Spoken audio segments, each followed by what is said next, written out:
తెలంగాణలో hero Nagarjuna versus Hydraa fight cinema ట్విస్టులను తలపిస్తోంది. ఒకవైపు హైడ్రా కమిషనర్ రంగనాథ్ ఉదయమే 200 మంది పోలీసులు బుల్డోజర్లతో ఎన్ కన్వెన్షన్ సెంటర్ కు వెళ్లిపోయారు.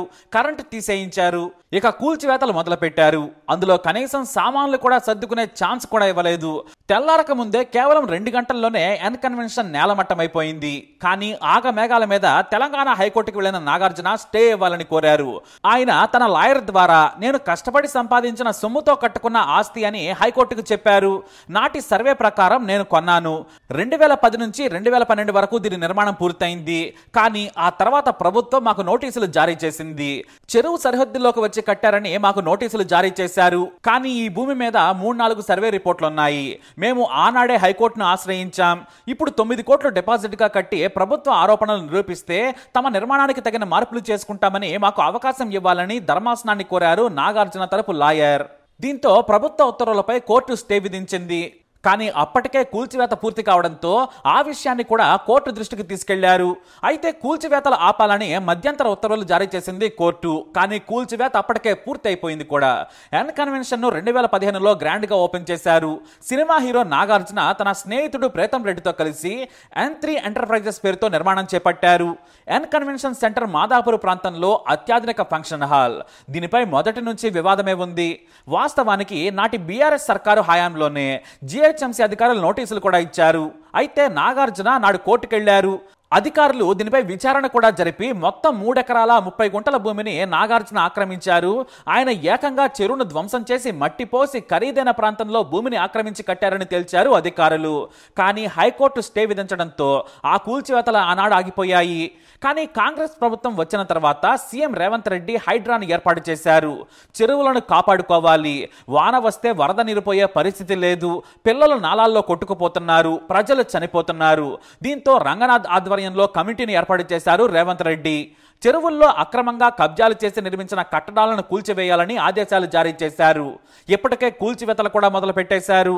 ఇక ఎన్ కన్వెన్షన్ కూడా కూల్చివేస్తారని అంతా అనుకున్నారు. కానీ ముందు ఫోకస్ అంతా కూడా మాజీ మంత్రి కేటీఆర్ కు చెందినదిగా చెబుతున్న జన్వాడ ఫామ్ హౌస్ పై వివాదం రేగుతోంది. అందరి దృష్టి దాని మీదే ఉంది. పైగా జన్వాడ వివాదం కోర్టుకెళ్ళింది. అయితే ఇక్కడ నాగార్జున తన ఎన్ కన్వెన్షన్ జోలికి మాత్రం సీఎం రేవంత్ రెడ్డి రారు అని భావించుండొచ్చు. అందుకే ఆయన కోర్టుకెళ్లలేదు. పైగా తెలంగాణ సీఎంగా రేవంత్ రెడ్డి ప్రమాణ స్వీకారం చేసిన కొద్ది రోజులకే ఇంటికెళ్లి మరీ బొకే ఇచ్చి డిసెంబర్ 30న అభినందించారు నాగార్జున ఆయన సతీమణి అమల. కాసేపు ముచ్చటించి కూడా వచ్చారు. తనకు రేవంత్ కు మంచి సంబంధాలే ఉన్నాయని ఆయన భావించుండొచ్చు.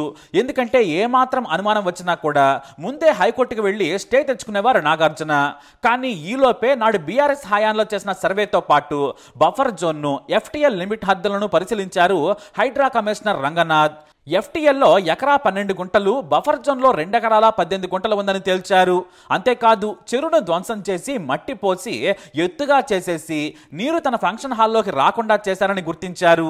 మొత్తానికి నాగార్జున కోర్టుకు వెళ్లే లోపే అధికారులు ఎన్ కన్వెన్షన్ ను కొట్టిపడేశారు. ఎంతలా అంటే 2 గంటల్లో పూర్తిగా కూల్చేశారు. ఇక హైకోర్టు స్టే ఇచ్చినా ఫలితం లేకుండా పోయింది.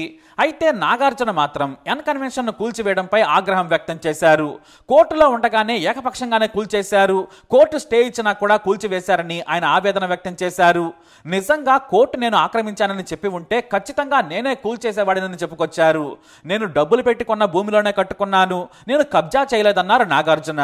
మరి నిజంగా ఆయన కబ్జా చేయలేదా అంటే చదువు కూడా సరిగ్గా తెలియని ఒక సామాన్య వ్యక్తిని ఎన్ కన్వెన్షన్ దగ్గరకు తీసుకెళ్లి చెరువులో ఫంక్షన్ హాల్ ఉందా, ఫంక్షన్ హాల్లో చెరువు ఉందా అని అడిగితే చాలా క్లియర్ గా చెబుతాడు. నీరు పైకి రాకుండా గోడ కట్టుకొని నాగార్జున అక్రమంగా కట్టారు, ఇది చెరువు కబ్జానే అని చెబుతారు. కానీ నాగార్జున మాత్రం ఇలా బొక్కాయించడం చూస్తే జనం కూడా నవ్వుకుంటున్నారు. ఎందుకంటే చెరువు మధ్యలో కట్టినట్లుగానే ఎన్ కన్వెన్షన్ హాల్ ఉందనేది వీడియోలు చూసిన అర్థమవుతోంది. కానీ ఆయన తన పేరు పోయేలా ఆస్తి కోసం అబద్ధం ఆడుతున్నారని అర్థమవుతుందనే కామెంట్స్ వినిపిస్తున్నాయి. అయితే ఇటు నాగార్జున మాటలకు హైడ్రా కమిషనర్ స్పందించారు. తుమ్మిడికుంటలో నిర్మితమైన అక్రమ కట్టడాల్లో ఈ ఎన్ కన్వెన్షన్ ఒకటి. మొత్తం 3 ఎకరాల 30 గుంటలు కబ్జా చేశారు. ఇంకో విషయం ఏంటంటే అసలు జిహెచ్ఎంసీ కూడా అనుమతించలేదని బాంబు పేల్చారు కమిషనర్ రంగనాథ్. మరి నాగార్జున మాత్రం నేను సక్రమంగానే కట్టుకున్నానని చెబుతున్నారు. అయితే జిహెచ్ఎంసీ అనుమతి లేకుండా ఎలా నిర్మించారు, ఇన్నాళ్లు ఎలా దానిని నిర్వహించారు, అధికారులు ఏం చేస్తున్నారనే దానిపై కూడా ప్రజల్లో అనుమానాలు మొదలయ్యాయి. జిహెచ్ఎంసీ అనుమతి లేకుండానే నాగార్జున ఎన్ కన్వెన్షన్ కట్టారని చెప్పడంతో అంతా షాక్ అయిపోయారు. చెరువు మొత్తం 29 ఎకరాల 24 గుంటల భూమిగా గుర్తించారు. దాంట్లో చాలా మంది కబ్జా చేసి నిర్మాణాలు చేపట్టారు. ఒక నాగార్జున మాత్రం 3.5 ఎకరాలను కబ్జా చేశారని చెప్పారు ఆయన. జిహెచ్ఎంసీ అనుమతి లేకపోవడంతో బిల్డింగ్ రెగ్యులరైజేషన్ స్కీమ్ కింద అనుమతుల కోసం నాగార్జున ప్రయత్నించారు.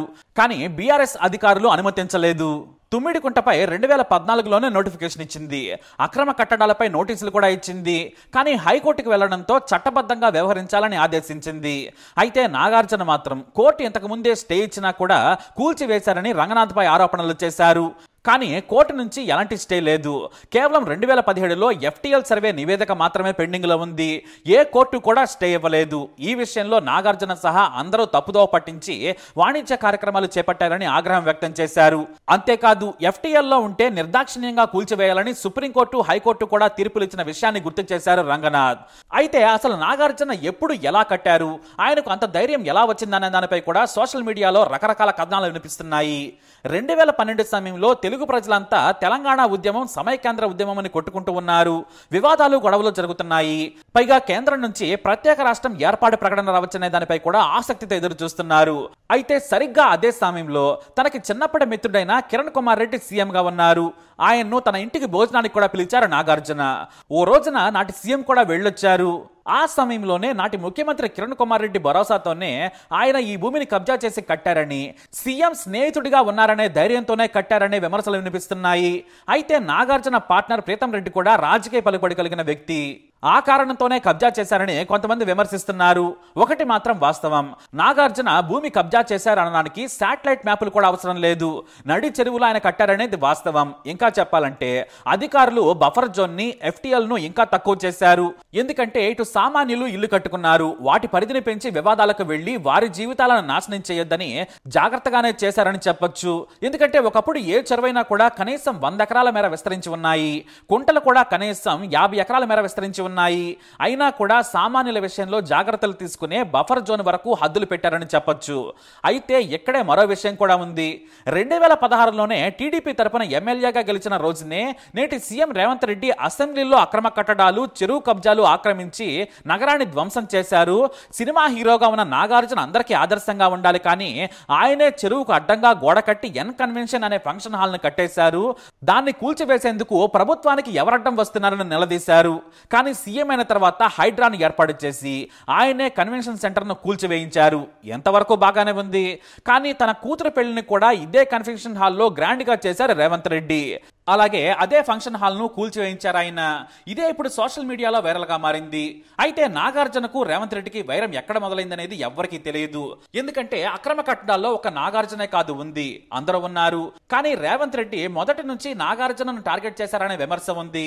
నాడు అసెంబ్లీలో ఆయన పేరు ప్రస్తావించారు, నేడు ఏకంగా కూల్చివేయించారు. అది కూడా సిన్సియర్ అండ్ సీరియస్ ఆఫీసర్ గా పేరున్న రంగనాథ్ కమిషనర్ చేసి. దీంతో వారి వివాదం ఎక్కడ మొదలైందనేది ఎవ్వరికీ తెలియదు. కానీ మొదటి నుంచి కూడా తెలుగుదేశం పార్టీకి దూరంగా ఉన్నారు నాగార్జున.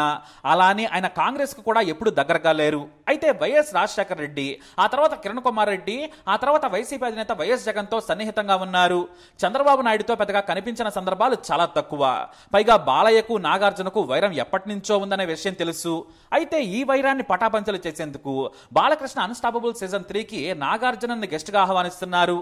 సరే, అది కాస్త పక్కన పెడదాం.